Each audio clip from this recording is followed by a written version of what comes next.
நாவை சுண்டி இழுக்கும் புளியில் இத்தனை விஷயங்களா? தமிழகத்தில் உப்பு, புளி, காரம் என்பது எல்லாவற்றிலும் அளவாக இருக்க வேண்டும் என்று கூறுவோம். இன்னும் சிலர் புளி உபயோகிப்பதையே நிறுத்தி விடுவதும் உண்டு. புளி இரத்தத்தை சுண்ட வைக்கும் என்று கூறி புளி உபயோகப்படுத்தாத குடும்பங்களையும் பார்க்க முடியும். புளியிலும் நிறைய மருத்துவ குணங்கள் இருக்கின்றன. அதை பற்றி இப்பதிவில் காண்போம். புளிய இலை வீக்கம், கட்டி போன்றவற்றை கரைக்கும். தண்ணீரில் புளிய இலையை உருவி போட்டு கொதிக்க வைத்து அதை வலி உள்ள இடங்களில் ஒத்தடம் கொடுத்தால் வலி குறையும்.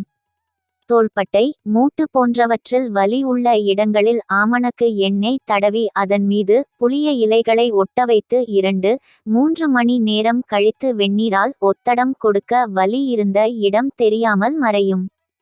கழுத்து சுளுக்குக்கு கண்கண்ட மருந்து இது. புளியந்தளிர் இலையுடன் பருப்பு வகைகள், வரமிளகாய் போன்றவற்றை வறுத்து பொடியாக்கி சூடான சாதத்தில் பிசைந்து சாப்பிட வயிற்று மந்தம் போகும். அப்படியே இதை துவையலாக அரைத்து சாப்பிட்டாலும் இதே பலனை பெறலாம். புளியம்பிஞ்சுடன் இஞ்சி, பச்சை கொத்தமல்லி, உப்பு சேர்த்து துவையலாக்கி தாளித்து உணவுடன் சாப்பிட்டால் பித்தம் தணியும். பசியை அதிகரிக்கும். பிஞ்சு காயின் மேல் தோலை சீவி விட்டு ஊறுகாய் செய்து சாப்பிட மசக்கைக்கு நல்ல மருந்தாகும். வாந்தி வருவது உடனடியாக நிற்கும். புது புளியை விட பழைய புளியே மருத்துவத்திற்கு சிறந்தது. புளி, உப்பு சம அளவு சேர்த்து அரைத்து உள்நாக்கில் தடவி வர உள்நாக்கில் சதை வளருதல் தடைபடும். பழைய புளியுடன் மஞ்சள் கரிசலாங்கண்ணி சேர்த்தரைத்து 2 வேளை சிறிது அளவு சாப்பிட்டு வர கருப்பை இறக்கம் குணமாகும். புளியம்பூ உடலுக்கு குளிர்ச்சி தரும். ஆதலால் புளியம் பூவை அரைத்து களி போல் கிளறி கண்ணைச் சுற்றி பற்று போட கண் சிவப்பு மாறும். மெட்ராஸ் ஐ அல்ல, சாதாரண கண் வலி சுகம் பெறும்.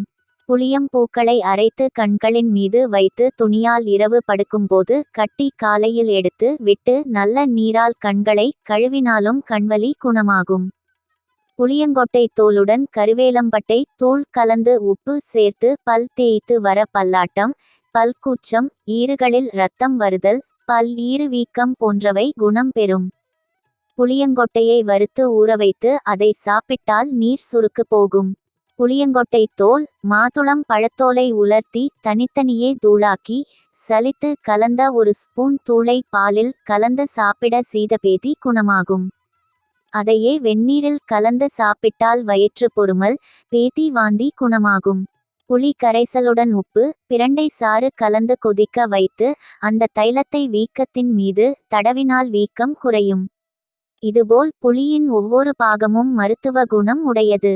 ஆகையால் தேவையான பொழுது இதன் மருத்துவ பயன்களை பெற்று ஆரோக்கியம் காப்போம்.